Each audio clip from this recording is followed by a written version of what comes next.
Bonsoir chers amis, bonsoir à vous toutes et à vous tous qui nous rejoignez pour cette série d'études bibliques sur le thème général du royaume éternel. Notre pasteur a déjà abordé un certain nombre de volets de cette étude biblique et ce soir j'ai le privilège de pouvoir voir avec vous tout ce qui concerne la restauration du peuple d'Israël. C'est un privilège que de pouvoir apporter ce thème parce que je suis convaincu, je suis persuadé que Dieu a encore des choses à nous dire et à nous apprendre sur ce thème. Avant de l'aborder directement, je vous propose de prier. Seigneur, je te bénis parce que ta parole dit toujours la vérité et tu as encore des instructions à nous donner. Tu as encore un message à faire passer. Tu as encore des vérités à nous apprendre sur ce que tu veux faire avec, pour Israël et nous avec ton peuple. Ouvre nos cœurs, ouvre nos yeux, ouvre notre intelligence pour que nous recevions ce que tu as à nous transmettre. Je te demande cela dans le nom de Jésus. Amen.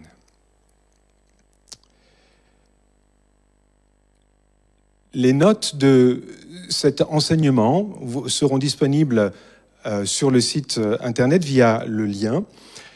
Sur ces notes, vous aurez à la fois le texte de cet enseignement, vous aurez également différentes notes complémentaires que vous pourrez consulter, puis également une bibliographie dans laquelle vous pourrez vous plonger, choisir quelques livres, en tout cas les thèmes qui vous intéressent le plus.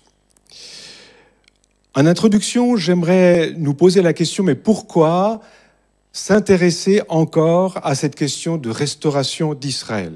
Qu'est-ce qu'il y a donc de si important dans ce thème? Premièrement, pour l'apôtre Paul, qui était juif, Israël a toujours une place dans le plan du salut de Dieu. C'est ce qu'on découvre notamment dans l'Épître aux Romains, des chapitres 9 au chapitre 11. Et justement, dans ce chapitre 11, l'apôtre Paul dit la chose suivante, chapitre 11, verset 2, Dieu n'a pas rejeté son peuple qu'il a connu d'avance. Dieu a-t-il rejeté son peuple? Mais loin de là. Dieu n'a pas rejeté son peuple qu'il a connu d'avance. Paul, juif, membre de l'Église qui vient d'être créée, qui vient de venir à la naissance, membre de cette Église, dit que Israël reste le peuple de Dieu. Israël demeure le peuple physique de Dieu.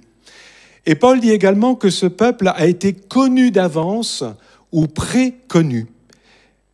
C'est une notion intéressante parce que Paul utilise cette même notion de préconnaissance ou de connu à l'avance déjà avant, dans Romains chapitre 8, le verset 29, il dit « Car ceux que Dieu a connus d'avance, il les a aussi prédestinés à être semblables à l'image de son Fils, afin que son Fils soit le premier-né entre plusieurs frères, et ceux qu'il a prédestinés, il les a aussi appelés, etc. » Donc pour Paul, Israël demeure le peuple de Dieu.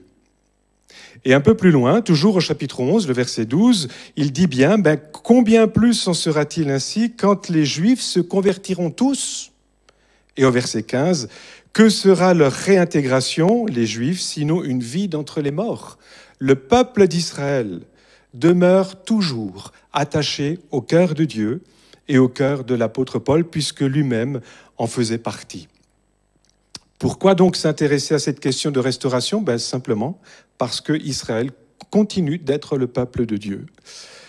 Pourquoi s'intéresser aussi à cette question? Simplement parce que l'Église doit accepter que ses racines sont juives. Jésus-Christ était juif. Matthieu, chapitre 1er, le verset 1er, nous dit que Jésus est le fils de David, le fils d'Abraham. Jésus dit également dans l'évangile de Jean, chapitre 4, le verset 22, « Le salut vient des Juifs ». L'Église primitive était juive. Actes chapitre 2, les versets 1er à 42, on rencontre là toute une foule de pèlerins qui venaient de différentes nations, se rassemblaient à Jérusalem pour le jour de la Pentecôte. Tout d'ailleurs, ils faisaient la même chose lors des deux autres fêtes importantes du calendrier d'Israël. Ils venaient à Jérusalem en pèlerinage. Là, le jour de la Pentecôte, ils viennent également célébrer cette fête. Le Saint-Esprit vient comme il avait été promis.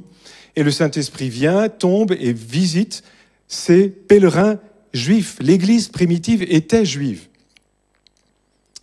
Et nous devons également accepter en tant qu'Église le fait que nos racines sont juives, malgré un certain nombre d'éléments négatifs, et notamment deux. Premièrement, la séparation historique des Juifs mosaïques d'avec les Juifs chrétiens à cause des persécutions romaines, mais aussi et surtout à cause de la théologie de remplacement qui a fait des dégâts et qui a été formulée dès les premiers temps de l'Église primitive par des croyants qui, eux, étaient issus non pas d'Israël, mais qui étaient issus du paganisme. Justin Martyr a affirmé notamment que l'alliance de Dieu avec Israël n'était plus valide et que les gentils avaient remplacé les Juifs. Irénée déclara que les Juifs étaient déshérités de la grâce de Dieu. Dans la pensée de cette théologie de remplacement, l'Église remplace totalement Israël. Elle devient même le nouvel Israël. En ce sens, cette théologie, à mon avis, peut exprimer une forme même d'antisémitisme. Israël a été en quelque sorte le berceau du Messie. Israël, nous le verrons plus tard, reconnaîtra en Jésus-Christ son Messie. Israël, et on le verra également un peu plus tard, est comme l'horloge de Dieu dans les temps qui coulent. Qu'est-ce que Dieu fait en Israël? Qu'est-ce que cela a comme répercussion parmi les nations? Il est important aussi de s'intéresser à cette question de restauration parce que malheureusement des courants de théologie ont relégué Israël à une place moindre, voire inexistante. C'est notamment la théologie amillénariste dans laquelle on spiritualise toutes les promesses faites à Israël et on les applique à l'Église. Un théologien amillénariste, l'amillénarisme, vous l'avez vu avec le pasteur Le Filâtre, est un courant d'interprétation des temps de la fin. Ce pasteur dit donc que les réalités d'Israël et de l'Ancien Testament sont reprises avec une réalité supérieure dans le Messie et étendues à toutes les nations, c'est-à-dire aux païens qui croient en Jésus, donc à l'Église. Les textes bibliques sur la restauration d'Israël doivent alors être compris comme des symboles accomplis dans et pour l'Église, d'où le recours à une interprétation souvent imagée des textes qui concernent Israël. Israël, encore une fois, n'a donc plus de destinée propre dans le plan du salut, ce qui n'est absolument pas le cas, comme nous le verrons, dans les prophètes et même dans la pensée de Jésus. Pourquoi donc s'intéresser à cette question de restauration? Je l'ai dit. Et maintenant, on se pose une autre question. Qui dit restauration dit, bien sûr, destruction. On ne restaure pas quelque chose qui n'est pas abîmé. On ne restaure pas quelque chose qui n'est pas détruit. Il y a en ce moment une restauration du peuple d'Israël. Pourquoi? Parce que Israël a connu deux grandes périodes de destruction et le peuple a connu deux grandes périodes de déportation. En 586 avant Jésus-Christ, les Israélites étaient déportés à Babylone. C'est Jérémie, le prophète, Jérémie 25, les versets 1 à 14 et 29, le verset 10, qui annonce cette déportation qui devait durer 70 ans. Bien des années plus tard, les Romains qui avaient envahi la Palestine en l'an 70 après Jésus-Christ et en l'an 135 après Jésus-Christ ont aussi déporté Israël, mais d'une façon beaucoup plus vaste, de tel point que les Romains emmenaient avec eux et déportaient des Juifs dans toutes les nations dans lesquelles ils avaient déjà installé leur empire. Donc en 70 et 135, cela fait à peu près 2000 ans qu'Israël a été dispersé dans l'ensemble des nations. Jésus d'ailleurs l'avait aussi annoncé dans l'évangile de Luc au chapitre 21, le verset 24.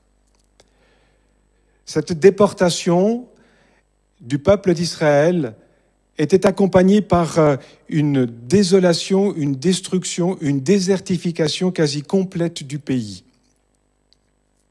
Durant des siècles, les différents empires qui détenaient Israël comme possession, les différents empires successifs, ont négligé de cultiver les terres, ont négligé l'élevage d'animaux domestiques, n'ont pas reconstruit les villes, n'ont pas reconstruit les routes, à tel point que certaines régions du pays n'étaient que marécages infesté par les moustiques et qui répandait le paludisme à ceux qui osaient s'y rendre.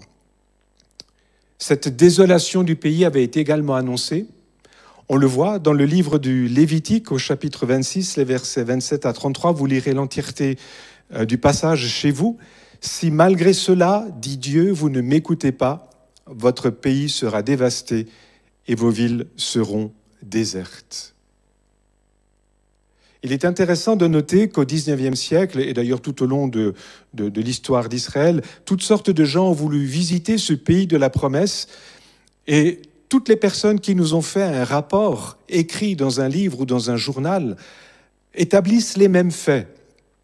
Je cite simplement le missionnaire Thompson, qui écrit dans son livre, qui d'ailleurs a été rapporté dans Les montagnes d'Israël, un autre livre qui est écrit par Parish Archbold. Voilà ce que dit cet homme, ce missionnaire protestant, Thompson. « Combien est attristante cette grande désolation. Pas une maison, aucune trace d'habitants, pas même des bergers, pour alléger cette lourde monotonie. » Ésaïe dit que Sharon, c'est la partie côtière d'Israël, Sharon deviendrait un désert et c'est devenu une triste et impressionnante réalité. Un pays désolé, un peuple en exil, déporté. Pour quelle raison? Tout simplement parce que cela est la conséquence du non-respect des clauses qui avaient été établies dans l'alliance entre Israël et Dieu à Israël au Sinaï. Deutéronome chapitre 28, le verset 15 et suivant nous dit « Mais si tu n'obéis pas à la voix de l'Éternel ton Dieu, tu seras maudit dans la ville et tu seras maudit dans les champs.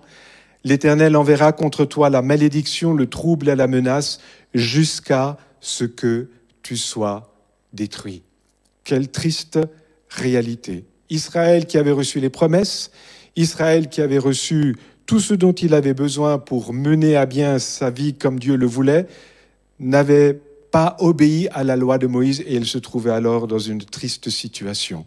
Mais, comme je l'ai dit tout à l'heure, Israël demeure le peuple de Dieu et Dieu est toujours fidèle à ses promesses. Et par conséquent, il y a un espoir pour le peuple d'Israël qui va connaître une restauration. Si l'on regarde attentivement les textes bibliques, il existe une quarantaine de textes qui parlent de cette restauration. Une trentaine de textes se trouvent dans l'Ancien Testament et une dizaine de textes se trouvent dans le Nouveau Testament. Et ces textes, d'une manière globale, parlent de deux étapes majeures de cette restauration du peuple d'Israël. D'abord, une restauration nationale, territoriale et nationale, et ensuite, une restauration spirituelle. Prenons d'abord la première, une restauration nationale, territoriale et nationale. Quand la Bible parle de la restauration du peuple d'Israël, elle parle automatiquement de la restauration de son territoire, avec Jérusalem comme capitale. Nous lirons tout à l'heure quelques textes, mais on voit que le peuple et son pays, dans la pensée de Dieu, sont inséparables. Quand Israël est restauré en tant que peuple, c'est aussi le territoire qui est restauré. Alors pourquoi une telle restauration? Pourquoi une telle conjugaison entre une restauration territoriale et nationale? C'est très simple. Tout simplement, parce que le pays fait partie des alliances que Dieu a contractées avec son peuple au Sinaï. J'aimerais lire avec vous ce texte de Genèse chapitre 17, le verset 7. Voilà ce que Dieu dit à Abraham. « J'établirai mon alliance entre moi et toi, et tes descendants après toi, selon leur génération. Ce sera une alliance perpétuelle, en vertu de laquelle je serai ton Dieu et celui de ta postérité après toi. Je te donnerai, et tes descendants après toi, le pays que tu habites comme étranger, tout le pays de Canaan, en possession perpétuelle, et je serai leur Dieu. » En d'autres mots, Dieu a dit, « Israël, ce pays t'appartient à vie. » Incroyable. Il est dit également dans Deutéronome, chapitre 11, le verset 12, « C'est un pays dont l'Éternel ton Dieu prend soin et sur lequel l'Éternel ton Dieu a continuellement les yeux. » Pourquoi ? Parce que c'est son pays. Ézéchiel chapitre 36, verset 5, verset 20, Ézéchiel chapitre 38, verset 16, Joël chapitre 3, le verset 2, Dieu dit qu'Israël, c'est son pays, cette terre, c'est son pays. Et en tant que propriétaire, Dieu donne son pays à qui il en a envie. Et la première personne à qui il a donné ce pays en gestion, c'est Abraham. Ensuite, ce sera Isaac. Après, ce sera Jacob et tous les descendants des patriarches par la suite. J'ai été très interpellé lorsque j'ai lu un livre dernièrement où il est question justement de la terre d'Israël. Et l'auteur de ce livre dit que Dieu a fait une première promesse à Abraham du côté de Morée. Ensuite, un peu plus au centre du pays, Dieu a renouvelé son alliance, cette promesse de possession du pays entre Bethel et Haï. C'est une région ou 2 villes qui se trouvent un tout petit peu au-dessus de Jérusalem. Et puis enfin, quand on descend, Dieu renouvelle cette alliance et cette promesse à Hébron. Et si on regarde attentivement la géographie du pays, Hébron en bas, Bethel et Haï au milieu, Morée en haut, qu'est-ce que nous remarquons ? Nous remarquons tout simplement qu'il s'agit ni plus ni moins que des montagnes d'Israël qui sont le cœur du pays d'Israël. C'est le cœur du pays, cette région. Et curieusement, cette région-là est appelée aujourd'hui la Cisjordanie ou la Judée-Samarie. Intéressant. Dieu a décidé souverainement d'accorder ce territoire à Abraham et ses descendants.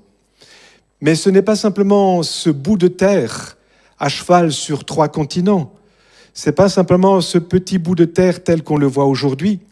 Si on lit attentivement Genèse chapitre 15, les versets 18 à 21, le territoire que Dieu donne en possession à Abraham est beaucoup plus large. Il part du Nil jusqu'à l'Euphrate. Un territoire beaucoup plus large qu'Israël n'a pas encore hérité, mais qu'il héritera quand le moment sera venu. Que disent les prophètes de l'Ancien Testament ? Il faudrait lire Ésaïe chapitre 14, le verset 1er, Jérémie chapitre 30, les versets 2 et 4, Amos le chapitre 9 au verset 9 et les versets 14 et 15, Zacharie chapitre 8, les versets 6 à 8. Je me concentrerai sur Ézéchiel, cependant, Ézéchiel chapitre 36, les versets 22 à 24. Concernant cette restauration, Dieu dit « Je vous retirerai d'entre les nations, je vous rassemblerai de tous les pays et je vous ramènerai dans votre pays. » Certains disent que ce texte se réfère au retour d'exil de Babylone. Non, ce n'est pas possible, parce que lorsqu'Israël a été exilé en Babylonie, ce n'était que dans cette région-là qu'il avait été déporté. Or, il est question ici de diverses nations. Ézéchiel prophétise donc un autre exil, une autre dispersion, où Israël sera dispersé dans bien d'autres pays. Et cette dispersion, cet exil, cette déportation se réalisera, comme je l'ai dit tout à l'heure, à la destruction de Jérusalem, dès l'an 70 et après, en 135 après Jésus-Christ. Ézéchiel, lorsqu'il parle de cette déportation et de ce retour, parle donc d'un autre retour que celui de Babylonie. Et ce retour, c'est celui qui se produit actuellement sous nos yeux, en tout cas depuis 1948 et même depuis la fin du 19e siècle. Mes amis, les prophéties se réalisent sous nos yeux. Le grand retour d'Israël et la renaissance de la nation sont en train de se produire. Depuis la fin du 19e siècle, il y a eu des vagues migratoires régulières. On appelle ça Aliyah. Aliyah, ça signifie monter, ça signifie partir, mais monter plus particulièrement. Et les premières vagues étaient constituées essentiellement de Russes, de Juifs russes qui fuyaient les pogroms. jusque vers 1923. Ensuite, ce sont les Polonais, les Juifs polonais, qui ont suivi jusqu'en 1929. Ensuite, ce sont des Allemands, des Autrichiens et des Tchèques, jusque vers 1939. Et après la Deuxième Guerre mondiale, c'est les Juifs de tous les horizons qui sont revenus dans leur pays. La Hongrie, la Pologne, la Roumanie, le bloc soviétique, l'Irak, l'Iran, la Libye, la Tunisie, le Maroc, l'Égypte, quelques Français, quelques Américains, quelques Canadiens peu nombreux. Et la grande vague migratoire de 1949-50 concerne les Falachas. 18 000 Juifs du Yémen, qu'on avait oubliés, reviennent en Israël, aidés par l'Agence juive pour Israël, dans le cadre de ce qu'on a appelé à l'époque l'opération tapis volant. Et bien des commentateurs interprètent cet alias, ce retour des Falachas, comme étant une réalisation d'une prophétie d'Ésaïe qui dit que son peuple reviendrait sur les ailes du grand aigle. Pourquoi ? Parce qu'Israël avait affrété d'une manière toute particulière bon nombre d'avions qui ressemblent à des aigles pour ramener son peuple dans son pays. Et où est-il revenu dans son pays ? En terre d'Israël, évidemment, on le sait, on le dit, en Eretz Israël, comme disent les Juifs, dans leur pays. Pourquoi est-ce que c'est important de le préciser ? Tout simplement parce que lors du 6e congrès sioniste de 1903, influencé par les Britanniques, Theodor Herzl avait émis l'idée de créer un foyer national juif, non pas en Palestine, en Eretz Israël, mais en Ouganda. Et lorsqu'il a fait cette proposition lors de ce congrès sioniste, tous les sionistes ont réagi d'une façon très très forte, ont dit non, Israël retournera sur ses terres en Palestine, c'est là-bas qu'est notre destinée, et non pas en Ouganda. Et puis bien sûr, après ces vagues migratoires, ont suivi la proclamation de l'indépendance d'Israël par Ben Gurion, le 14 mai 1948. En une nuit, une nation est née. Ensuite, la vieille ville de Jérusalem, avec le mur des lamentations, est reconquise par l'armée israélienne le 7 juin 1967, durant ce qu'on a appelé la guerre des 6 jours. L'ancienne ville est réunie à la ville moderne, Jérusalem est réunifiée. Peu de temps après, ou bien plutôt, peu de temps après, quelques années plus tard, la Knesset, l'Assemblée nationale israélienne, édicte une loi qui dit que Jérusalem est la capitale d'Israël, elle est une et indivisible. Il n'y a donc pas plusieurs peuples d'Israël qui reviennent en Israël, en Eretz Israël, il n'y a qu'un peuple qui revient. Pourquoi est-ce que je précise cela ? Tout simplement parce qu'avant l'exil, vous savez qu'Israël était divisé en 2 parties, les 10 tribus du nord et les 2 tribus du sud. Et Ézéchiel chapitre 37, le verset 22 précise que Israël reviendra sur son territoire en une nation unie et non plus en 2 royaumes. Il n'y a pas 2 royaumes en terre d'Israël, quand bien même on essaye de nous le faire croire. Ainsi, non seulement le peuple revient, et avec Israël accompagné d'autres colons qui venaient de pays environnants, en voyant que la prospérité revenait dans ce pays, d'autres personnes se sont jointes aux Juifs et ont essayé de construire quelque chose. Mais en même temps, le territoire renaît de ses cendres. Ézéchiel chapitre 36, les versets 10 à 11, les villes seront construites, parfois même des villes complètement inexistantes avant. Pousse de terre, Tel Aviv par exemple. La terre redevient un verger florissant.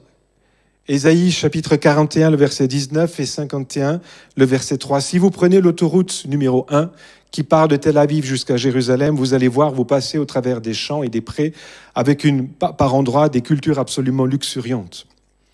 L'économie deviendra prospère. Ézéchiel chapitre 36, les versets 33 à 36. L'hébreu parlé à l'époque des prophètes est redevenu une langue nationale grâce à Eliezer Ben Yehuda, un étudiant en médecine juif d'Odessa, qui a constitué un dictionnaire et a modernisé la langue hébreu telle que les Juifs la parlaient auparavant. Mais cependant, si les Juifs reviennent sur leur territoire, Si Israël est de nouveau la capitale, pardon, si Jérusalem est de nouveau la capitale d'Israël, si le territoire renaît de ses cendres, cela ne se fait pas sans problème. Une opposition des nations environnantes naît très rapidement, presque tout de suite après la naissance du peuple d'Israël. Israël est proclamé nation en 1948, quasiment dès le lendemain, la guerre d'indépendance commence. En 1956, c'est la guerre de Suez. En 1967, c'est la guerre des 6 jours. En 1973, la guerre du Kippour. En 1982, la première guerre du Liban. En 2006, la deuxième guerre du Liban. Et à cela, il faut encore intégrer en 1987 et en 2000 les 2 intifadas, c'est-à-dire les guerres des pierres, qui exprimaient les tensions internes entre Israël et les Palestiniens. Ce petit pays, ce petit territoire est l'objet de tellement de tensions qu'il faudra une solution divine pour que la paix vienne dans ce lieu. Et ce n'est pas pour rien que Zacharie, le prophète, nous dit au chapitre 12, les versets 2 et 3, que Jérusalem sera une coupe d'étourdissement pour tous les peuples d'alentour et une pierre pesante pour tous les peuples. J'ai recherché dans quelques notes l'état d'esprit des nations actuelles au sujet d'Israël. Le 18 octobre 2016, l'UNESCO a émis une résolution disant « Israël n'a pas de lien historique avec le mont du Temple et le mur des lamentations ». Cette résolution a été signée par 58 États membres de l'ONU. Et quelqu'un a réagi en disant « Approuver une telle affirmation, Israël n'a pas de lien historique avec le mont du Temple et le mur de lamentation, revient à dire que la Chine n'a pas de lien historique avec la muraille de Chine. » Vous voyez, les choses se font difficilement. Dieu a un projet, ce projet, quelques-uns essayent de le contrecarrer, et ce conflit permanent qui existe là depuis la naissance de l'État d'Israël n'a d'autre cause qu'une cause spirituelle. Elle n'a pas de solution humaine. Ce ne sont pas les grandes nations comme les USA ou les Nations réunies au sein de l'Europe. Ce ne sont pas les grandes organisations internationales comme l'ONU ou l'OTAN et autres qui apporteront une solution à ce qui se passe là dans ce conflit. Pourquoi ? Parce qu'il existe des prophéties qui ne sont pas encore accomplies et qui montrent que seule la venue du Messie ou sa deuxième venue, son retour, résoudra ce conflit. Oui, il y a là un lieu de tension parce que la raison est spirituelle. Et cette raison-là, j'y viendrai tout à l'heure.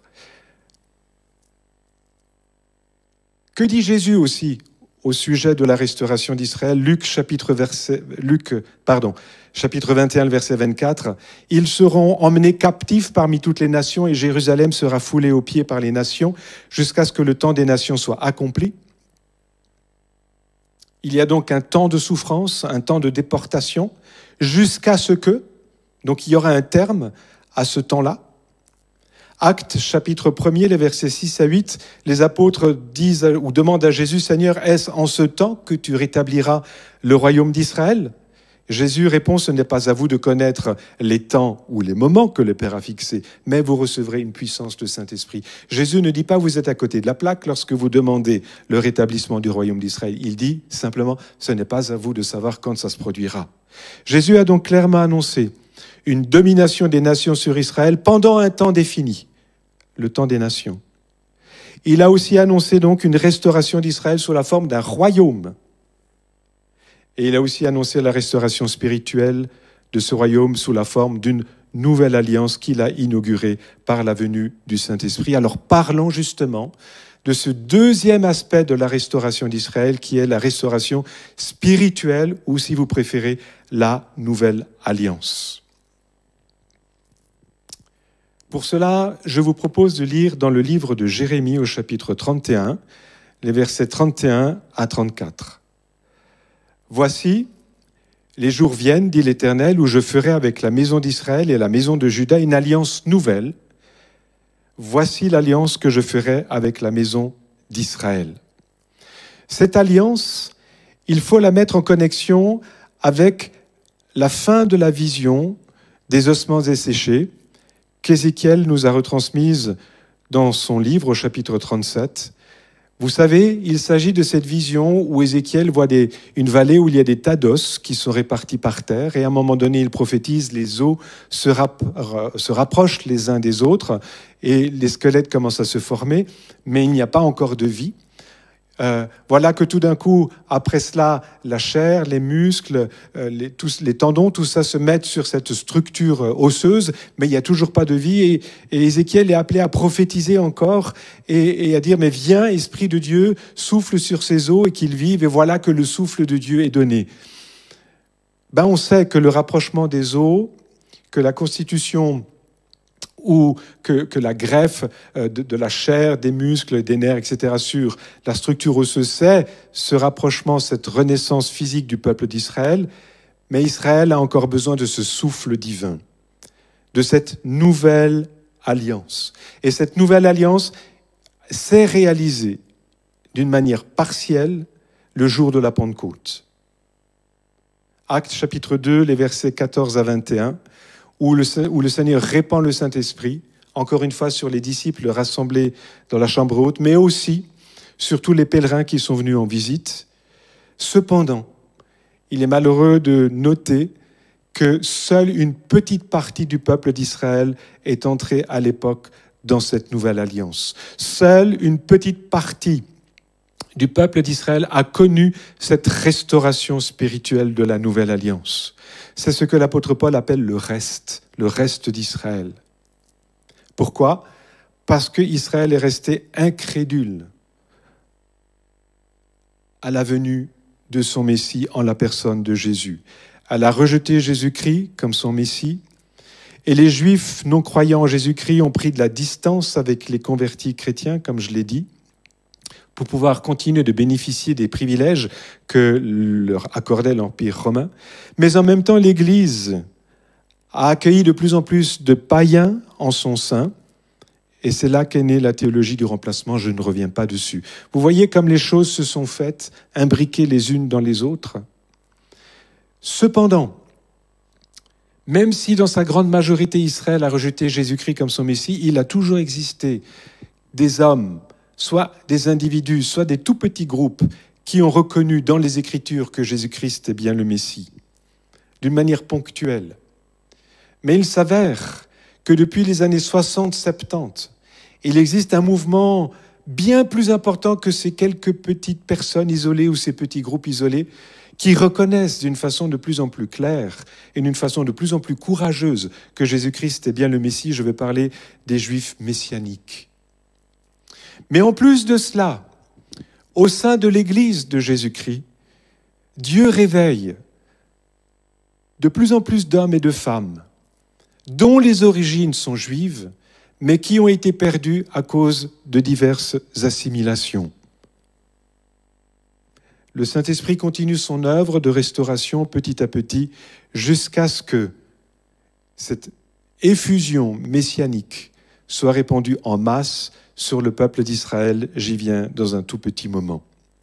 Bien que la nouvelle alliance ait déjà été établie, encore une fois, les Juifs, dans leur grande majorité, ont rejeté le Messie, Jésus-Christ, par incrédulité. Ils ne bénéficient donc pas malheureusement de cette nouvelle alliance pour le moment. C'est pourquoi Paul dit dans l'Épître aux Romains, chapitre 11, verset 28, « En ce qui concerne l'Évangile, ils sont ennemis, mais en ce qui concerne l'élection, ils sont aimés à cause de leur Père. » La réalisation ultime de cette restauration spirituelle, annoncée par Jérémie, par Ézéchiel, annoncée aussi d'une façon plus cachée par Jésus, reste encore à venir, et cette restauration spirituelle se produira dans le millénium. Abordons la restauration d'Israël dans le millénium. Je commencerai par dire que dès la création d'Israël, dès que cette nation est sortie d'Égypte, cette nation d'esclaves est sortie d'Égypte pour devenir une nation à part entière, dès ce moment-là, Dieu a voulu faire d'Israël un royaume, une théocratie terrestre. Exode chapitre 19, les versets 5 à 6, nous dit « Vous m'appartiendrez entre tous les peuples, vous serez pour moi un royaume de sacrificateurs, une nation sainte. Voilà les paroles que tu diras aux enfants d'Israël. Vous serez pour moi un royaume de sacrificateurs. C'est donc bien là le plan de Dieu de faire d'Israël un royaume. Et ce royaume, dans le millénium, ou ce royaume de cet âge d'or, qui en sera le roi? Jésus-Christ. Jésus-Christ en sera le roi davidique. Ézéchiel chapitre 37, les versets 22 à 25, nous dit « Ils auront tous un même roi, mon serviteur David sera leur roi, et ils auront tous un seul pasteur, et mon serviteur David sera leur prince pour toujours. » Ézéchiel chapitre 6, les versets 12 à 13 dit « Voici un homme dont le nom est Germe, germera dans son lieu. Il portera les insignes de la majesté, il s'assiera et dominera sur son trône. Il sera sacrificateur sur son trône, et une parfaite union régnera entre l'un et l'autre. » Luc chapitre 1er, les versets 32 à 33, « Le Seigneur Dieu lui donnera le trône de David son père, et il régnera sur la maison de Jacob éternellement, et son règne n'aura point de fin. » Voilà quelques textes que vous trouverez dans mes notes ici, qui sont également projetés alors que cet enseignement passe à l'écran. Prenez des notes, reprenez ces textes, vous verrez, c'est très clair. Mais qui dit roi, dit également un peuple sur lequel le roi va régner. Et bien sûr, les textes des prophètes nous parlent de la conversion des Juifs à Jésus-Christ, qui va devenir leur roi. C'est ainsi qu'ils vont connaître une vie nouvelle, et c'est ainsi qu'ils vont bénéficier d'une vraie connaissance de Dieu. Zacharie chapitre 12, les versets 10 à 11 nous dit « Alors je répondrai sur la maison de David et sur les habitants de Jérusalem un esprit de grâce et de supplication, et ils tourneront les regards vers moi, celui qu'ils ont percé, ils pleureront sur lui comme on pleure sur un fils unique. » Israël sera restauré, Israël recevra le Saint-Esprit, cet esprit de grâce et de supplication. Israël se convertira, comme on l'a vu dans l'Épître aux Romains. Israël sera réintégré. Israël sera regreffé sur l'olivier naturel. Tout Israël sera sauvé. C'est ce que Paul explique dans l'Épître aux Romains, chapitre 11, les versets 12, 15, 23, 25 à 27. Ézéchiel, chapitre 11, les versets 18 à 20, nous dit « Ils recevront un esprit nouveau et un cœur de chair ». Jérémie chapitre 31, les versets 31 à 34, nous dit « tout Israël me connaîtra ». Vous n'aurez plus besoin de dire à l'un ou à l'autre « mais enseigne-moi qui est Dieu ». Non, tous me connaîtront. Une véritable connaissance de Dieu n'est possible que par le biais du Saint-Esprit répandu sur Israël. Ce sera là l'effusion messianique, l'effusion du millénium, la grande effusion du Saint-Esprit sur le peuple juif qui ouvrira les yeux sur Jésus, le Messie. À ce moment-là, Israël bénéficiera d'une relation glorieuse, particulièrement glorieuse avec son Dieu. Ésaïe chapitre 62, les versets 3 à 5, Dieu dit « Tu seras une couronne éclatante dans la main de l'Éternel, un turban royal dans la main de ton Dieu. On t'appellera mon plaisir est en elle. Tu feras la joie de ton Dieu. Je ferai de Jérusalem mon allégresse et de mon peuple ma joie. » Ésaïe chapitre 65, le verset 19 également. Je pourrais vous citer encore d'autres textes où il est question de cette relation toute spéciale d'Israël avec son Dieu, mais je préfère continuer. Vous aurez les notes à disposition dans le lien, donc profitez-en. J'aimerais continuer en disant simplement que quand ce royaume sera établi, Jérusalem sera la capitale sainte et mondiale de cette théocratie. Ésaïe chapitre 2, les versets 2 à 5, repris d'ailleurs dans le prophète Michée. « Il arrivera dans la suite des temps que la montagne de la maison de l'Éternel sera fondée sur le sommet des montagnes, qu'elle s'élèvera par-dessus les collines et que toutes les nations y afflueront. Des peuples s'y rendront en foule et diront, venez, montons à la montagne de l'Éternel, à la maison du Dieu de Jacob, afin qu'il nous enseigne ses voies et que nous marchions dans ses sentiers, car de Sion sortira la loi et de Jérusalem la parole de l'Éternel. J'aimerais vous citer encore le prophète Zacharie, chapitre 14, qui dit « Tous ceux qui resteront de toutes les nations venues contre Jérusalem monteront chaque année pour se prosterner devant le roi, l'Éternel des armées, et pour célébrer la fête des tabernacles, etc., etc. » Oui, Jérusalem sera la capitale sainte et mondiale de cette théocratie. Le temple sera rebâti aussi à Jérusalem. Ézéchiel chapitre 37, les versets 26 à 27. « Je les établirai, je les multiplierai, et je placerai mon sanctuaire au milieu d'eux pour toujours. Ma demeure sera parmi eux, je serai leur Dieu, et ils seront mon peuple, et les nations sauront que je suis l'Éternel qui sanctifie Israël, lorsque mon sanctuaire sera pour toujours au milieu d'eux. » Il faudrait encore citer Malachie au chapitre 3, les versets 1 à 5. « Et soudain entrera dans son temple le Seigneur que vous cherchez. Il sera comme le feu du fondeur, il s'assiera, fondra et purifiera l'argent, il purifiera les fils de Lévi, et ils présenteront à l'Éternel des offrandes avec justice. Et soudain entrera dans son temple le Seigneur. » Waouh! Quelle période glorieuse ce sera pour Israël et les nations, qui auront aussi une part de destinée dans ce millénium, mais je ne viens pas sur ce thème-là, puisque ça déborde de ce thème de la restauration d'Israël, et je continue en disant qu'en tout cas, la nation d'Israël aura la prééminence sur le reste des nations. Ésaïe chapitre 14, le verset 2, « Les peuples les prendront et les ramèneront à leur demeure, c'est les Juifs, Israël, et la maison d'Israël les possédera, c'est-à-dire les peuples, dans le pays de l'Éternel comme serviteurs et servantes.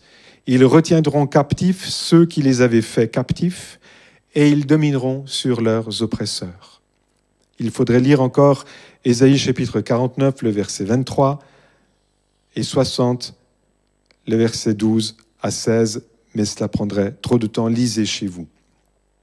Et enfin, je termine avec ce magnifique texte où il est dit que durant ce millénium, Israël apportera le témoignage de l'Éternel auprès des nations. Zacharie chapitre 8, les versets 20 à 23. « Les habitants d'une ville iront vers une autre en disant « Allons implorer l'Éternel, allons chercher l'Éternel des armées. Nous irons aussi. » En ces jours-là, 10 hommes de toutes les nations saisiront un juif par le pan de son vêtement et diront « Nous irons avec vous, car nous avons appris que Dieu est avec vous. » Et là aussi, il faudrait compléter avec Ésaïe chapitre 66, les versets 18 à 20, Michée, le chapitre 5, les versets 6 à 7, où il est question de ce rétablissement d'Israël, où il est question de ces nations qui seront attirées vers Dieu grâce au témoignage qu'Israël donnera et grâce à la formidable bénédiction qui reposera sur le peuple d'Israël. Voilà, chers amis, en quelques temps trop courts, ce thème de la restauration du peuple d'Israël. Il faudrait effectivement lire encore beaucoup plus de textes. Je vous l'ai dit, il y a une quarantaine de textes qui parlent de cette restauration. Il faudrait aller dans les détails et puis voir comment ces textes se sont réalisés et se réalisent encore sous nos yeux du temps de notre époque, durant notre histoire de vie, là, maintenant. Cela prendrait beaucoup trop de temps, mais prenez du temps. Lisez les livres que j'ai mis en référence dans la bibliographie, dans les notes que vous aurez. Vous verrez, c'est extraordinairement important. Une chose est certaine, c'est que si Israël est restauré comme il l'est actuellement, si pour Jésus, la restauration d'Israël comme nation, Jérusalem comme capitale, est le point de référence de son prochain retour, alors nous pouvons dire « Jésus revient bientôt ». Quand bien même nous ne connaissons pas la date précise, nous savons que les événements se précipitent vers ce retour du Seigneur. Puissions-nous être prêts. Je vous bénis dans le nom du Seigneur et je demande que le Seigneur multiplie sa bénédiction sur vous alors que vous approfondissez ces textes et que vous comprenez avec moi la place d'Israël dans les projets de Dieu actuellement et encore à venir. Soyez bénis, à bientôt, bonne soirée, au revoir.